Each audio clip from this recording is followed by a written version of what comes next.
barnoota ammas barnoota jechuudhaan Dr. Alii Birraadha. Dhaloota irraatiif daandii saaquudhaan barnootaaf akka dhaloonni irraa qoora qalbii isaa kiyyeeffatee barnoota irra xiyyeeffachuudhaan kallattiidhaan addunyaadhaan dorgomuu fi ammas barnoota jechuudhaan Dr. Alii Birraa wallee isaa keessattis wallisee jira.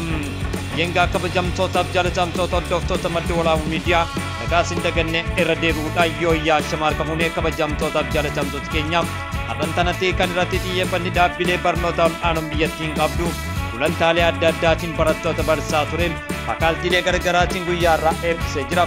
Kanuma dhaabbachuudhaan odeessa adda addaa yuunivarsiitiilee biyyattiin qaban keessaa kan isin biraan geenyudha. Turtii gaarii isin jenna.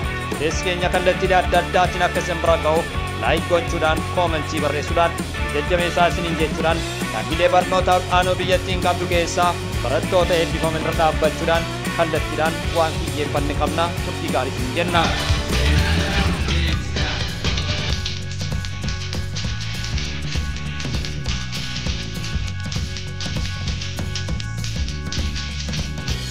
Yuunivarsiitiin Salaalee barattoota ogummaa adda addaatiin barsiisaa ture guyyaa irraa eebbisiisee jira.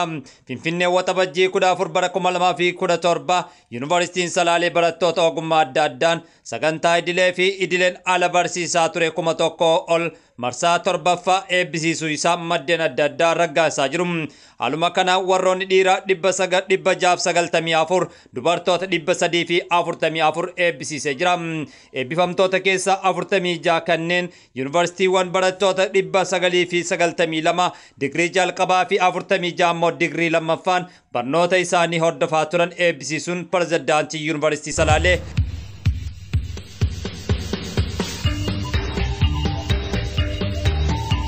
Yuunivarsiitii Salaalee dhalattoota ga'umsa qabu ijaarsa biyyaa keessatti qooda qabu oomishaa jiran jedhan Dr. Fayyeeraan ogummaa baranneen hawaasa keenya tajaajiluuf qophoofne jira jedhan barattoonni yuunivarsiitichaa har'a eebbises.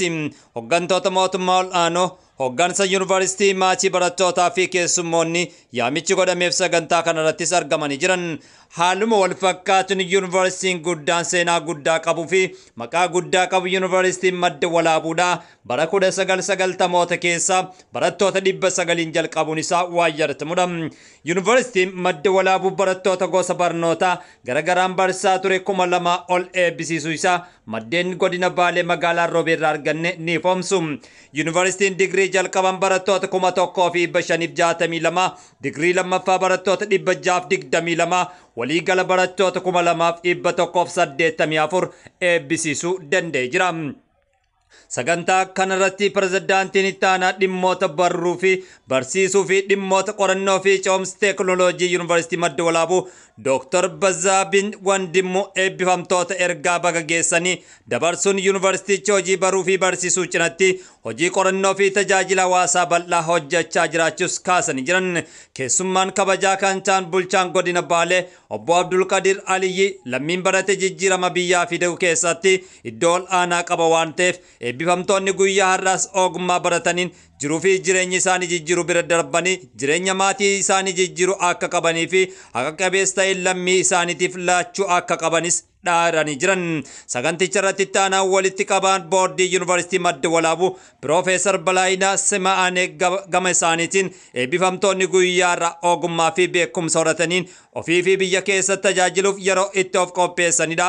Boqonnaa jireenya haaraa itti ce'atan waan ta'eef gamanummaan itti gaafatamummaa garaagaraa fudhachuun of qopheessuu qabdan jechuudhaan ergaa isaanii dabarsanii jiran. Gama biraatti yuunivarsiitiiwwan adda addaa iddoolee adda addaatti guyyaa har'aa sagantaa eebbaa geggeessaa turanii jiran. Yuunivarsiitii Harmaayyaa fi Arsiin barattoota gosa barnoota garaagaraa barsiisaa tures eebbisee jira. Yuunivarsiitiin Harmaayyaa marsaa torbaffaa barattoota 3,295 hoggaa eebbisu. Yuunivarsiitiin Arsii barattoota muummee garaagaraan barsiisaa ture 1,201 guyyaa har'aas eebbisiisee jira. Barattoonni eebbifaman sagantaa barnoota digrii jalqabaa fi digrii lammaffaa ta'uu isaa maddeen eeranii jiran. Sirna eebbichaa irratti ministeera deetaa ministeera qonnaa Dr. Sofiyaa Kaasaa, pirezidaantii yuunivarsiitii Dr. Fiqaaduu Mitikuu, abbootiin gadaa haadholeen siinqee fi maatiin eebbifamtootaa kallattiidhaan qooda irratti fudhatanii jiran. Haaluma wal fakkaatuun yuunivarsiitiin Jimmaa barattoota 3,000 ol eebbisee jira. Finfinnee waxabajjii 14 bara 2017 wabeeffachuun yuunivarsiitiin Jimmaa barattoota gosa barnoota adda addaa barsiisaa ture kuma 3 ol eebbisuu isaa maddeen eeranii jiran. Barattoonni 2053 digrii jalqabaan 992 digrii lammaffaatii fi 61 immoo digrii sadaffaan kan eebbifamanidha. Sirna eebbichaa irratti waajjira ministeera muummee ministeera dhimmoota kaabinee fi walitti qabduu boordii yuunivarsiitii Jimmaa Aadde Alamtsaay Phaawulos ergaa dabarsaniin amaanaa biyyaa isinitti kennine osoo hin dagatiin bakka deemtanitti hawaasa tajaajiluun ashaaraa keessan kaa'uu qabdan jechuudhaan ergaa gurguddaas dabarfatanii jiran. Haaluma wal fakkaatu yuunivarsiitii Waraabee barattoota muummeen barnoota garaagaraan barsiisaa ture guyyaa har'aa eebbisiisee jira. Yuunivarsiitii Waraabee barattoota muummee barnootaa garaagaraan eebbisaa ture keessa 1561 hoggaa ta'u barattoonni kunneen sagantaalee garaagaraa barnoota isaanii hordofaa turan yoo ta'u pirezidaantii yuunivarsiitichaa Dr. Injiinar Toofiq Jamaal faana miidiyaa opereeshiniif yaada kennanii jiran. Barattoonni eebbifaman kunneen 90 qormaata barumsa yuunivarsiitii kan darban ta'us ifoomsanii jiran. Haaluma wal fakkaatuun iddoolee adda addaatti barattoonni barnoota isaanii geggeeffaman guyyaa irraa eebbifamanii jiran.